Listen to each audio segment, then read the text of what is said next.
Hi everyone, Jannat from Jannat Wings. எல்லாரும் எப்படி இருக்கீங்க? புதுசாக யாராவது நம்மளோட சேனல் பார்த்துட்டு இருந்தீங்கன்னா சப்ஸ்கிரைப் பண்ணிட்டு பெல் பட்டனை கிளிக் பண்ணிட்டு பாருங்கள். இன்றைக்கி நம்மளோட சேனலில் கம்மங்கூழ் வந்து எப்படி செய்கிறது தான் நம்ம பார்க்க போகிறோம். வாங்க சேனலுக்குள்ளார போகலாம்.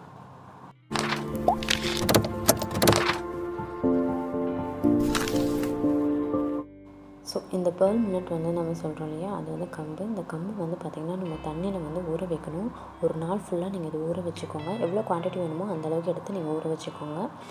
அதுக்கப்புறம் நான் வந்து இது நெக்ஸ்ட் டே வந்து பார்த்திங்கன்னா இது 2 days வந்து பார்த்திங்கன்னா நான் சன்லைட்டில் வந்து நல்லாவே காய வச்சுருக்கேன்.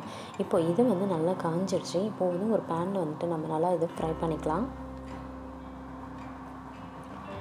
ஸோ இது செய்கிறதுக்கு 3-4 days வந்து ப்ராசஸிங் ஆயிடுச்சு. ஸோ அப்போ தான் இது ரொம்ப நல்லாயிருக்கும்.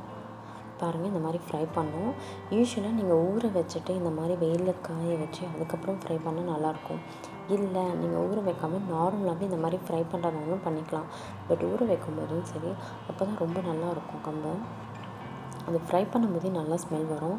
இப்போ அதை வந்து நம்ம ஒரு பிளேட்டில் வந்து இது பண்ணிக்கலாம். ட்ரான்ஸ்ஃபர் பண்ணிவிட்டு இந்த சூடெல்லாம் ஆறட்டும். அதுக்கப்புறம் நம்ம மிக்சியில் போட்டு நல்லா கிரைண்ட் பண்ணணும். ஃபுல்லாக நீங்கள் இதை கிரைண்ட் பண்ணிடாதீங்க.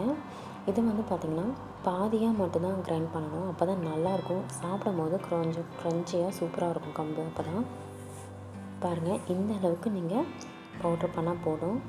இப்போ வந்து நான் தேவையான அளவுக்கு தண்ணி வந்து வச்சுக்கிட்டேன். நான் இன்றைக்கி வந்து குக்கரில் செய்யலை.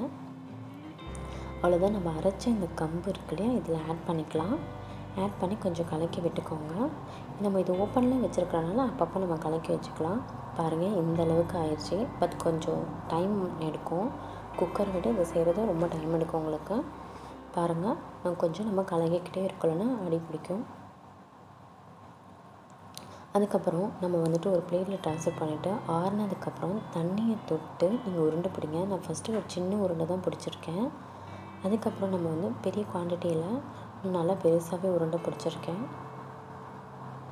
பாருங்கள், இந்த மாதிரி உருண்டை பிடிச்சி ஒரு தண்ணியில் இது போட்டு நீங்கள் வச்சிடணும். ஸோ இந்த மாதிரி நம்ம எல்லாமே உருண்டை பிடிச்சி எடுத்துக்கலாம். பாருங்கள், இப்போ ஃபுல்லாகவே நம்ம எடுத்துட்டோம். இதை வந்து பார்த்திங்கன்னா ஒரு நைட்டு ஃபுல்லாகவே நீங்கள் வெளியே வச்சுருக்கோங்க. ஃப்ரிட்ஜில் வைக்க வேண்டாம். அப்படியே வச்சுட்டு மறுநாள் வந்து கழித்து ஃப்ரிட்ஜில் வந்து ஸ்டோர் பண்ணி வச்சுக்கோங்க. டெய்லி நீங்கள் வந்து இந்த மாதிரி எடுத்து நீங்கள் யூஸ் பண்ணிக்கலாம். பாருங்கள், எவ்வளோ சூப்பராக இந்த கம்பு உருண்டை நம்ம வீட்லேயே வந்து பார்த்திங்கன்னா, பட் என்ன நம்ம வெளியில் போய் சாப்பிடும்போது டக்குன்னு சாப்பிடுவோம். பட் வீட்டில் வந்து செய்யும்போது நமக்கு ரொம்ப ஹைஜீனிக்காகவும் இருக்கும். நம்ம நல்ல முறையிலையும் சரி, நல்ல குவான்டிட்டியும் நிறையா வரும்.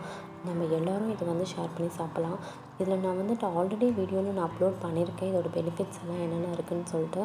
ஸோ யாராவது பார்க்கலன்னா என்னோடய சேனலை விசிட் பண்ணி பாருங்கள்.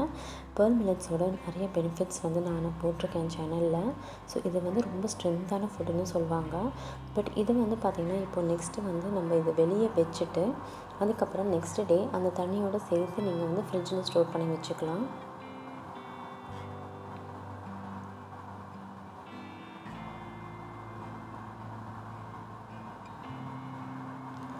பாருங்கள், எல்லா உருண்டையும் நம்ம இப்போ ரெடி பண்ணிட்டோம். அவ்வளோதான். இருந்த எல்லாத்தையும் நான் ரெடி பண்ணிட்டேன். இப்போ வந்து பார்த்திங்கன்னா நம்ம கம்மங்கூழ் செய்கிறதுக்கு ரெடி பண்ணிக்கலாம். இதை வந்து நான் வந்து ஃப்ரிட்ஜில் எடுத்து வச்சுட்டேன். இப்போ ஒரு உருண்டை செய்கிறதுக்காக மட்டும் எடுத்திருக்கேன். அதில் ஹாஃப் மட்டும் தான் நான் செய்ய போகிறேன். ஓகேங்களா? ஸோ 1/2 பேசிஸில் ஹாஃப் மட்டும் ஆட் பண்ணிட்டேன். அந்த ஊற வச்சுருக்கோம் அந்த தண்ணியும் இதில் அப்படியே ஆட் பண்ணிக்கோங்க நீங்கள். அதுக்கப்புறம் தயிர் வந்து இதில் ஆட் பண்ணிக்கோங்க. 2 டீஸ்பூன் தயிர்.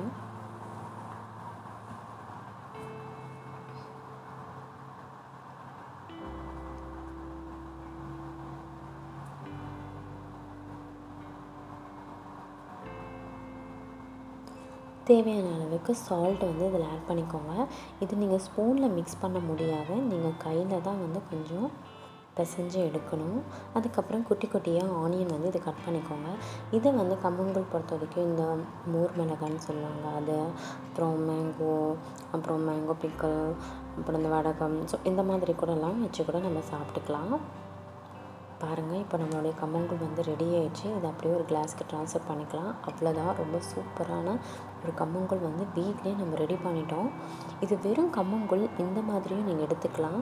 இதில் நான் ஒரு உருண்டை இருந்துச்சு இல்லையா, அதில் ஹாஃப் வந்துட்டு வச்சுருக்கேன் மீதி.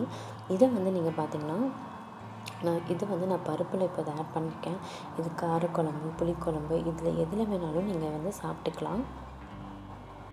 என்னோடய ரெசிபிஸ் உங்களுக்கு ரொம்ப பிடிச்சிருக்குன்னு நினைக்கிறேன். ஜன்னத் விங்ஸ் சேனலுக்கு சப்ஸ்கிரைப் பண்ணுங்கள், லைக் பண்ணுங்கள். Thank you, bye bye.